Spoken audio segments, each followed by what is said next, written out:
성도 여러분, 혹시 믿기만 하면 된다라는 말씀을 들어보신 적이 있으십니까?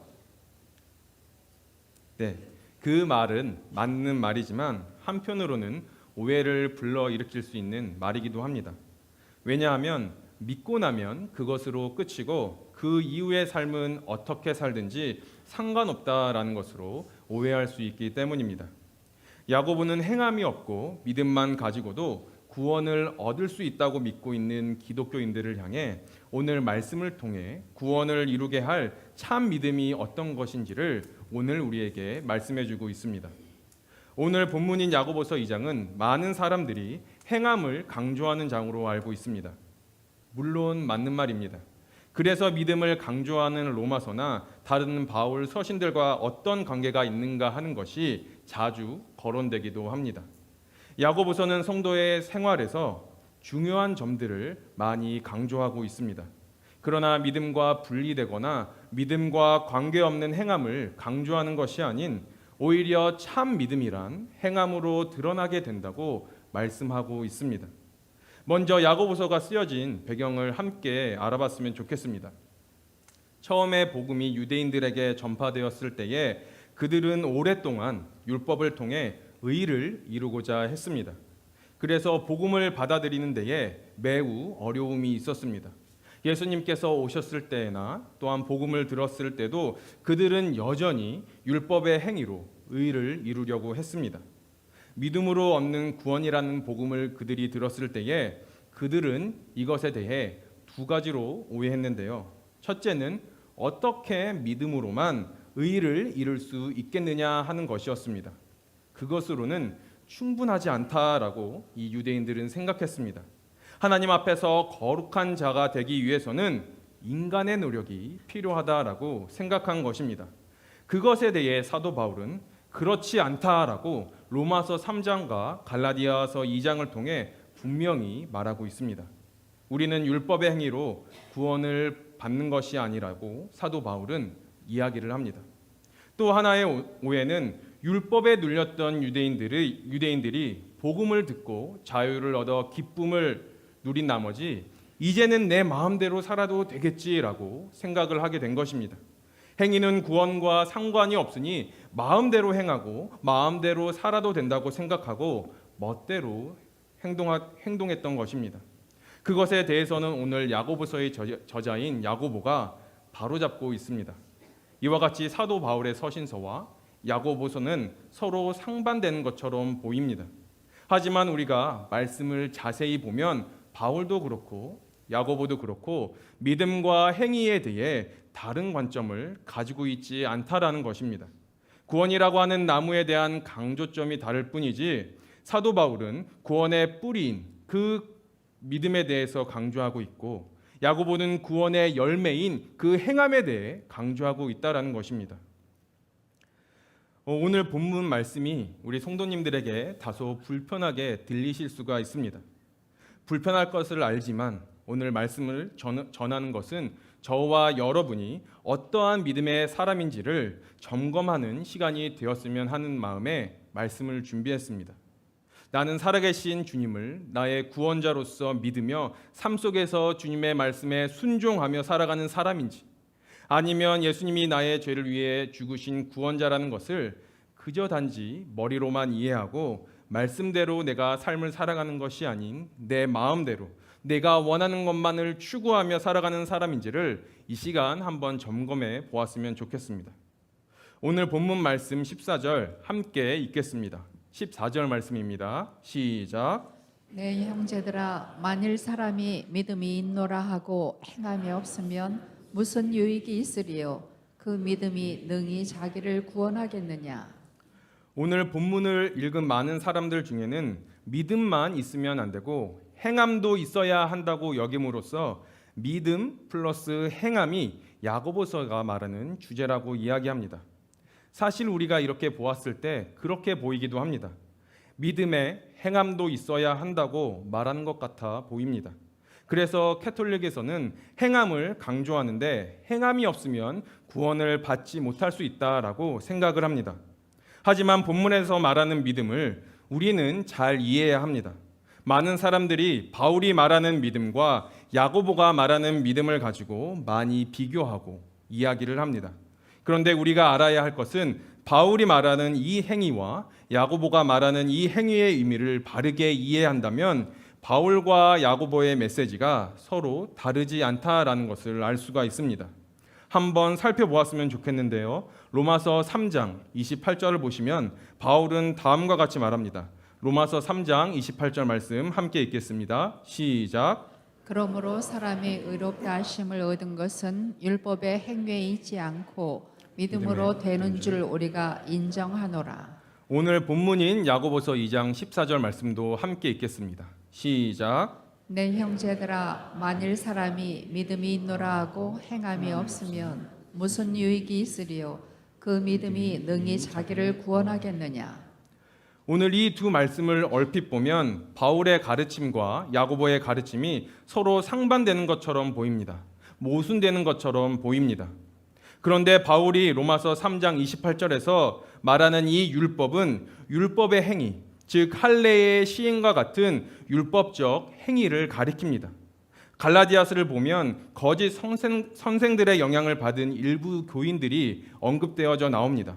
그들은 그 거짓 선생들의 가르침에 따라 율법을 지키거나 할례를 행하는 그 행동으로 구원을 보장받으려고 했습니다. 그때 바울은 그러한 행위, 율법적인 행위로는 구원을 받을 수가 없고 오직 살아계신 예수 그리스도를 신뢰하는 믿음만으로만 의롭게 된다고 주장을 한 것입니다.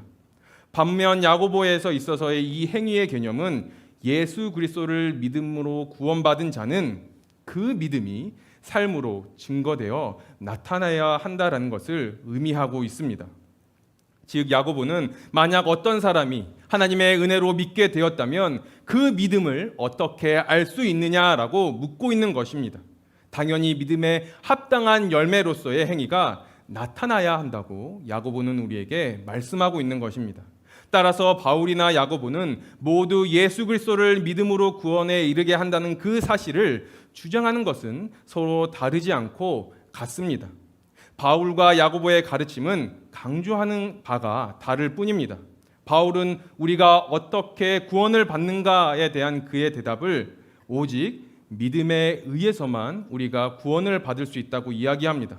반면에 야고보의 가르침은 예수 그리스도를 통해 참된 구원을 얻은 그 믿음을 가졌다면 그 믿음을 어떻게 알 수 있는가라는 것이고 그 대답은 무엇입니까? 사람의 열매, 참된 그 사람의 행위를 통해서 그 열매로 나타난다라는 것입니다. 따라서 믿음 따로, 행위 따로 보는 것이 아닌 동전의 양면과 같아서 서로 따로 떼어놓고는 생각할 수 없다라는 것입니다. 성도 여러분, 성경에서 우리에게 말씀하는 진리가 무엇입니까? 오직 구원은 믿음으로만 받는다는 것입니다. 이 사실을 우리 성도님들 믿으십니까? 아멘 소리가 너무 작은데 이 사실을 우리 성도님들 믿으십니까? 구원받기 위해서 믿음이 있어야 하고 행함도 있어야 하는 것이 아닙니다. 이것은 여러분들께 제가 확실하게 말씀드릴 수가 있습니다. 구원은 하나님의 은혜로 받는 것이 아니다라고 말하는 사람은 100% 성경 말씀을 잘못 알고 있는 것입니다. 성도 여러분, 제가 여기서 확실하게 말씀드릴 수 있는 것은요, 오직 예수 그리스도의 은혜로 구원을 얻는다라는 것입니다. 오직 예수 그리스도를 믿는 믿음 하나만으로 우리는 구원을 받는다라는 것입니다. 그런데 여기서 궁금증이 생깁니다. 예수님을 믿는 그 믿음을 우리가 어떻게 증거할 수 있느냐라는 것입니다. 입술로만, 말로만 내가 믿었다, 내가 믿는다 말한다고 해서 그 믿음이 증거됩니까? 결코 아니라는 겁니다. 구원의 믿음이 그 사람 안에 있다면 믿음의 열매가 반드시 따를 수밖에 없다라는 것입니다.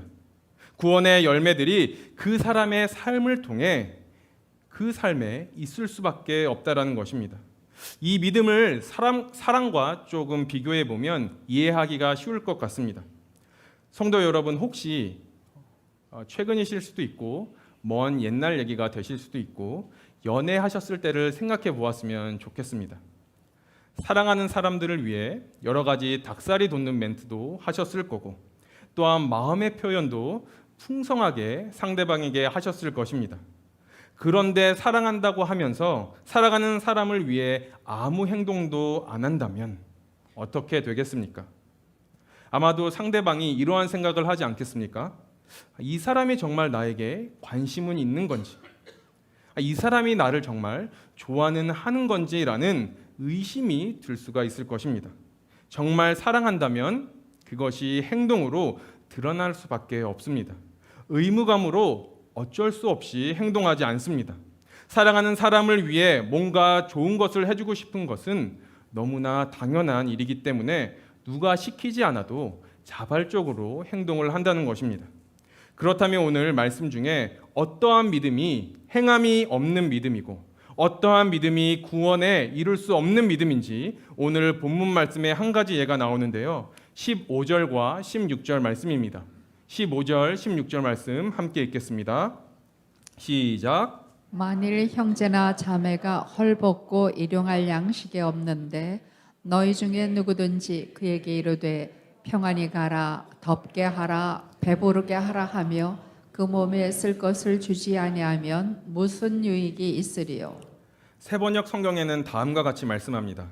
어떤 형제나 자매가 헐벗고 그날 먹을 것조차 없는데 여러분 가운데서 누가 그들에게 말하기를 평안히 가서 몸을 따뜻하게 하고 배부르게 먹으십시오 하면서 말만 하고 몸에 필요한 것들을 주지 않는다고 하면 무슨 소용이 있겠습니까?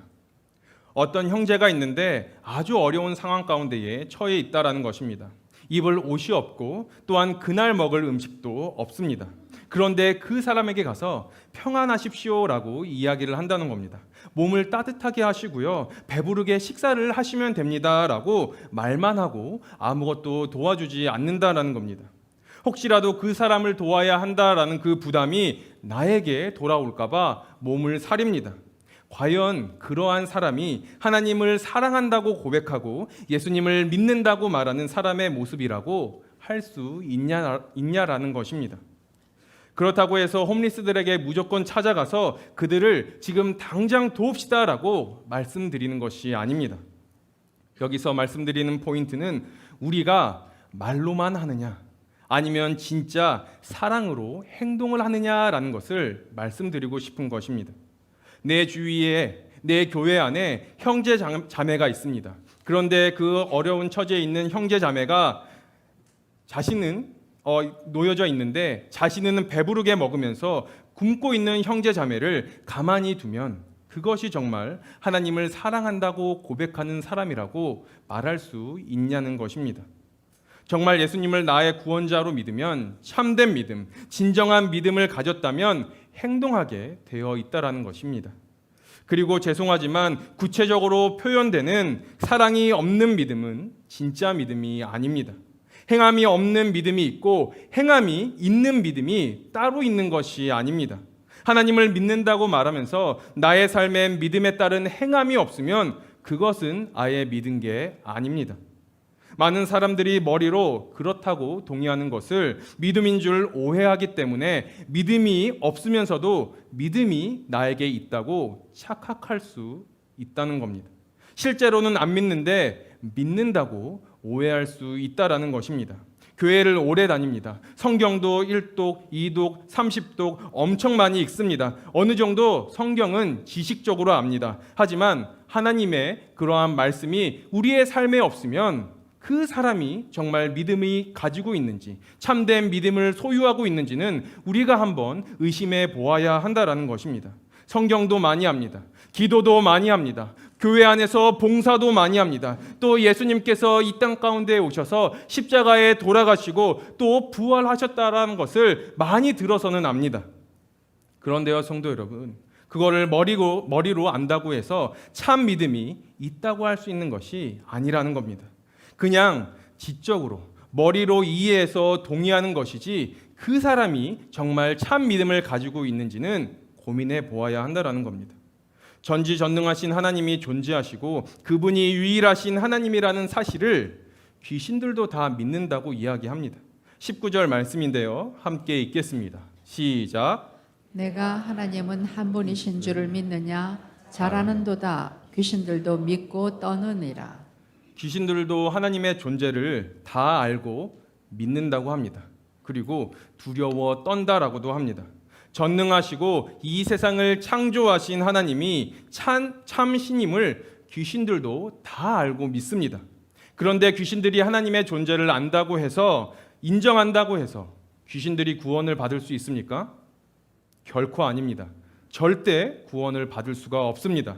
정말 하나님을 믿는다면 하나님의 뜻대로, 하나님의 말씀대로 살아야 하는데 귀신들은 하나님의 뜻을 거역하고 반대하는 일만 일삼기 때문입니다. 그러니까 믿는다라고 하는 것은 믿음의 대상이신 하나님의 말씀대로 사는 것을 포함합니다. 마태복음 7장 21절은 다음과 같이 말씀합니다. 새 번역 성경으로 제가 읽어보겠습니다. 나더러 주님 하는 사람이라고 해서 다 하늘나라에 들어가는 것이 아니다. 하늘에 계신 내 아버지의 뜻을 행하는 사람이라야 들어간다. 이 말씀은 저를 포함하여 모든 믿는 사람들에게 포함되는 말입니다.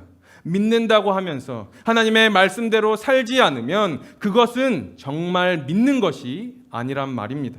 진실로 믿으면 행동하게 되어 있습니다. 그런데 이 말이 예수님을 믿는 사람은 언제나 완벽해야 한다는 것을 말씀드리는 것이 아닙니다. 속도가 느릴 수 있습니다.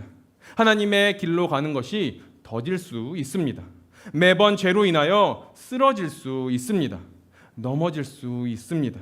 하지만 정말 하나님의 그 참된 믿음을 믿는 사람은 예수님을 나의 구주로 인정하는 그 하나님의 진실된 그 신실한 그 믿음을 받은 사람은 삶의 방향이 내가 원하는 방향이 아니라 하나님께서 원하는 방향으로 흘러가게 되어 있다라는 겁니다. 그런데 하나님의 뜻에는 전혀 관심도 없고 하나님이 뭐라 하시든 전혀 듣지도 않고 하나님의 말씀대로 사는 것이 아닌 오직 내가 원하는 것만을 추구하며 살아갑니다. 내 마음대로 살고 예수님을 믿는 사람인지 믿지 않는 사람인지 구별조차도 안 되는 삶을 사는 사람이 정말 하나님을 믿는다고 이야기를 할 수 있는지를 묻고 있는 것입니다. 오늘 말씀에서 야고보는 행동하는 믿음의 인물로 아브라함과 라합을 예로 들고 있습니다. 성도 여러분, 아브라함과 라합이 구원을 얻게 된 것이 그들이 도덕적으로 완벽해서 구원을 받았습니까? 여러분들께서 성경을 읽으시면 알겠지만 절대 도덕적으로 완벽해서 그들이 구원을 받지 않았습니다. 그들은 하나님의 살아계심과 하나님의 말씀을 신뢰함과 더불어 그 믿음을 직접 보여주었습니다. 아무리 큰 대가를 치르더라도 하나님의 말씀을 그대로 순종하기로 결단했습니다. 아브라함을 보시면 특히 유대인들은 자신들의 아버지라고 주장을 합니다. 실제로 유대 민족에 있어서 이 아브라함은 믿음 영은 그 자체입니다. 따라서 야고보가 아브라함을 우리 조상이라고 언급하는 것은 야고보의 수신자들이 이 편지를 받는 사람들이 대부분 유대 출신 그리스도인이거나 유대적 배경을 가지고 있었기 때문입니다. 21절 말씀을 함께 읽겠습니다. 시작. 우리 조상 아브라함이 그 아들 이삭을 제단에 바칠 때에 행함으로 의롭다 하심을 받은 것이 아니냐.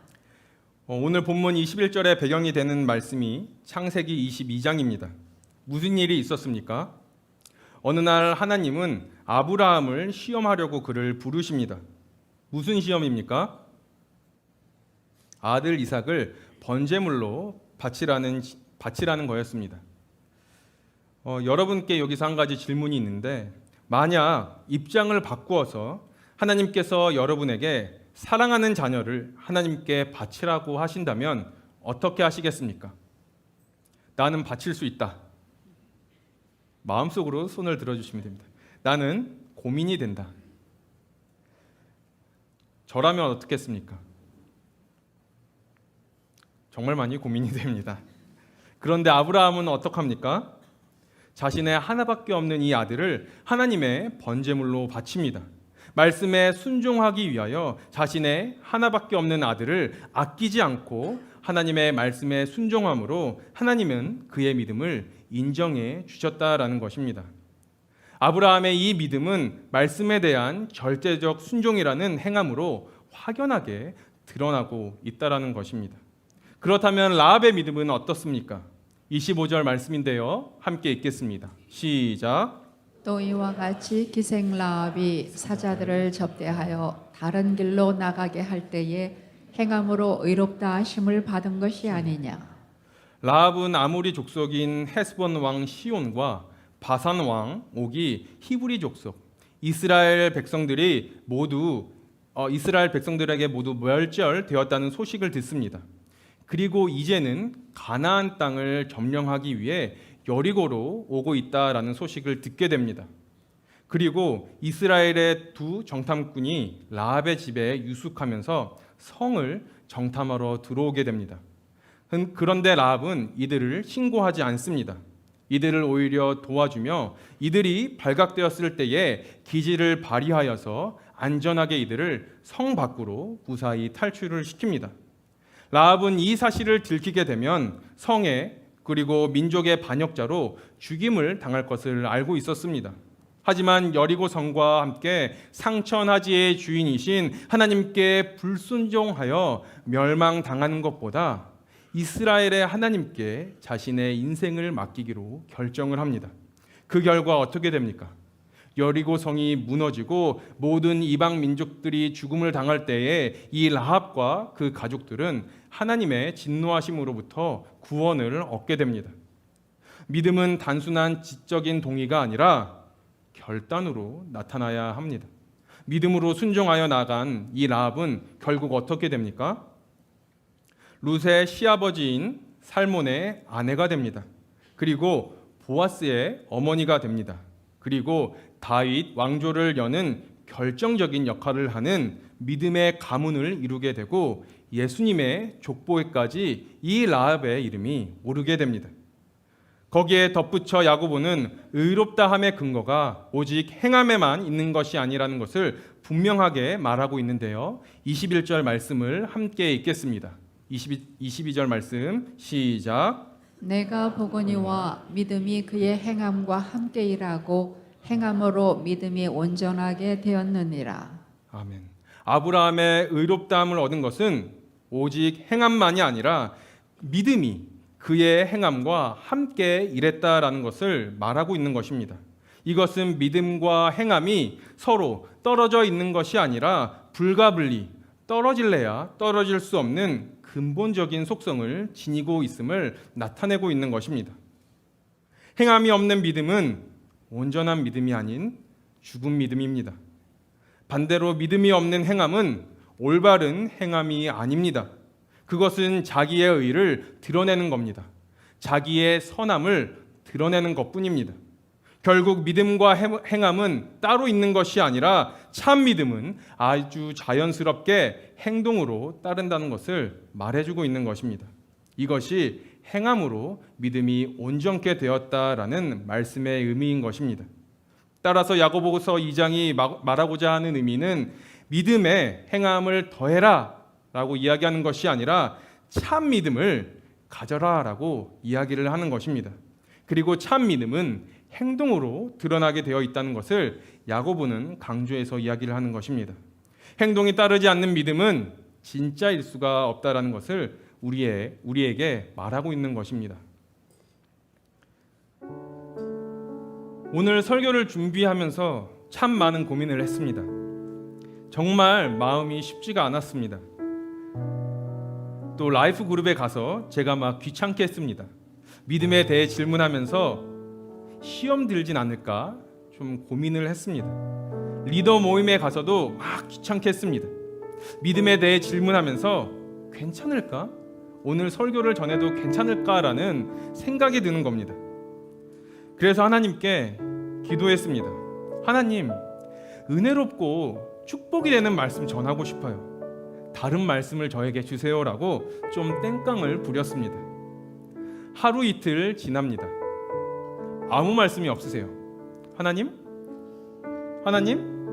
하고 있는데 이 생각을 저에게 주시는 겁니다. 제가 처음 하나님께 하나님의 종으로 섬기겠습니다 라고 고백한 상황을 생각나게 하시는 겁니다. 중학교 1학년 때였습니다. 믿는 친구들과 성경 퀴즈를 내면서 맞추고 있는데 제 답이 틀렸다고 하는 겁니다. 그때 제가 버럭 화를 내며 그럴 리 없다, 내 성경 지식이 틀릴 리 없다라고 이야기를 했습니다. 그리고 학교를 마치고 집에 와서 성경을 보는데 제 답이 틀린 겁니다. 정말 그때 충격을 받았습니다. 저는 성경을 다 알고 있다고 생각을 했었기 때문입니다. 그러면서 제가 하나님께 고백한 것이 한 가지 있습니다. 하나님, 주님의 말씀을 바르게 전하고 싶은 사람이 되고 싶어요. 만약 제 삶을 인도해 주신다면 하나님의 종으로 섬기겠습니다 라고 하나님께 고백한 것이 생각이 났습니다. 그러면서 오늘 말씀을 전해라 라는 마음을 주셨습니다. 성도 여러분, 오늘 말씀을 생각해 보면서 우리의 믿음은 어디에 있는가 한번 생각해 보았으면 좋겠습니다. 우리의 믿음이 지금 어디에 있는지 점검해 보았으면 좋겠습니다. 나는 믿으니까 이제 됐어. 구원 받으니까 이제 됐어. 나는 정말 믿는 대로 삶을 살지 않아도 되지 않을까라는 생각이 아닌, 나는 정말 믿음으로 행동하는 삶을 살고 있는가라는 우리의 믿음을 점검해 보았으면 좋겠습니다. 나는 참된 우리 하나님을 정말 신실하게 말씀대로 순종하기 위해서 내가 애쓰며 살아가고 있는지, 아니면 이론적으로만 지적인 머리로만 알고 있는지를 말입니다. 누군가 저에게 목사님은 믿음대로 말씀대로 잘 살고 계십니까? 라고 물으신다면 제가 뭐라고 답할 것 같습니까? 당연히 예 라고 대답하면 좋겠지만 아닙니다. 저도 너무나 힘듭니다. 쉽지 않습니다 라고 말씀드릴 것 같습니다. 그리고 거기에 덧붙여 말씀드릴 것 같습니다. 하지만 해야죠. 힘들어도 살아야죠. 항상 거룩해서 말씀대로만 살았으면 좋겠습니다. 연약하고 근데 부족하기에 그렇게 되질 않습니다. 죄를 지으면 정말로 편하지 않고 불편합니다. 성도 여러분, 왜 죄를 지으면 마음이 편하지 않고 불편합니까? 예수님을 구주로 믿고 살아계신 성령님이 내 안에 계시기 때문에 죄를 지으면 편하지가 않고 불편한 겁니다. 믿는 사람과 믿지 않는 사람의 차이가 무엇입니까? 예수님을 구주로 믿지 않는 사람은 죄를 지어도 그것이 죄인지를 전혀 모릅니다. 하지만 믿는 사람은요, 죄는 지을 수 있습니다. 당연하죠. 왜요? 우리는 사람이고 연약하고 부족한 죄인이니까. 하지만 하나님을 진정으로 구주로 믿는 사람은 죄 가운데에 머물 수가 없다라는 것입니다. 왜 머물 수가 없습니까? 성령님께서 내 안에 계속 말씀하시니까요. 진영아, 괜찮겠니? 너가 지금 죄 가운데에 머물고 있는데 괜찮겠니? 그렇기에 하나님 앞에 지은 죄를 회개하며 기도의 자리로 나아갑니다. 다시금 예수님을 닮는 제자의 길로 나아갈 수 있도록, 그 삶을 걸어갈 수 있도록 힘과 능력을 달라고 넘어지고 쓰러져도 부족해도 연약해도 다시금 주님의 힘을 구하며 나아가는 것입니다. 하나님 앞에 우리의 죄를 진정으로 회개하면 죄의 자리가 아닌 하나님의 백성의 자리로, 믿음의 백성의 자리로 돌아오게끔 하나님께서 인도하신다라는 것입니다. 하나님은 우리가 참 믿음을 가진 사람들로 살기를 원하십니다. 그렇다고 해서 하나님께서 우리가 예수님의 제자들처럼 사도 바울과 다윗처럼 갑자기 엄청난 영적 거장이 되길 원하시는 겁니까? 아닙니다. 속도가 느리더라도, 내가 부족하고 내가 더디더라도 매일 조금씩 하나님의 말씀에 순종하는, 예수님을 닮아가고 노력하는 모습을 하나님께서는 매일 원하시고 또한 기뻐하신다라는 것입니다. 우리는요, 완벽하지 않습니다. 말씀대로 100% 살 수는 없습니다. 저도 알아요. 아는 것보다 사는 것이 더 어렵다는 것을 말입니다. 단순히 믿는 것보다 그 믿음대로 행하는 것이 훨씬 더 어렵습니다. 때론 힘들어서 믿음을 내려놓고 싶을 때가 한두 번이 아닙니다. 성도 여러분, 말씀대로 살려고 하다가 넘어질 때도 있으실 것입니다. 쓰러질 때도 있으실 것입니다. 그런데 그때에 내가 주저앉는 것이 아니라, 좌절하는 것이 아니라, 포기하는 것이 아니라, 그럴 때일수록 더욱더 주님 앞에 나가야 한다라는 것입니다. 일어설 힘을 달라고, 주님과 동행할 힘을 달라고 말입니다. 사랑하는 성도 여러분, 우리의 삶이 세상 사람들이 추구하는 방법대로, 그 가치대로 따라가는, 그 삶을 살아가는 것이 아니라 하나님 나라의 가치를 따라 살아가길, 주님의 말씀에 순종하며 살아가는 우리 성도님들 되시기를 주님의 이름으로 축복합니다. 우리의 온전한 믿음을 보여줘야 합니다. 누구에게 보여줘야 합니까? 먼저 여러분의 가정입니다. 사랑하는 아내에게, 사랑하는 남편에게, 사랑하는 자녀들에게, 그리고 사랑하는 부모님에게 보여줘야 합니다. 그리고 직장 가운데에서, 그리고 하나님께서 불러주신 교회 공동체 안에서 여러분들의 믿음을 보여주셔야 합니다. 그리고 땅끝까지 주님을 모르는 자들에게 여러분들이 주님을 사랑하는 그 믿음을 보여주셔야 합니다. 여러분들 다 잘 아실 것입니다. 세상 사람들은 손가락질합니다. 너가 예수님을 믿는 사람이냐? 그러면 보여줘. 너가 예수님을, 하나님을 참된 신이라고 고백하는 사람이냐? 그러면 보여줘. 너의 삶을. 여러분, 보여주시길 바랍니다. 여러분들의 삶으로 말입니다. 그러한 삶을 살아가시고 마지막 주님 오시는 그날 하나님께서 인정해 주시고 칭찬해 주실 것입니다. 지식으로만이 아닌 삶 속에 행함이 없는, 힘이 없는 믿음이 아닌 삶으로 우리 주님을 증거하고 주님을 향한 우리의 믿음과 사랑을 이 세상에 보여주는 우리 하은교회 성도 여러분 되시기를 주님의 이름으로 간절히 바라고 축복합니다.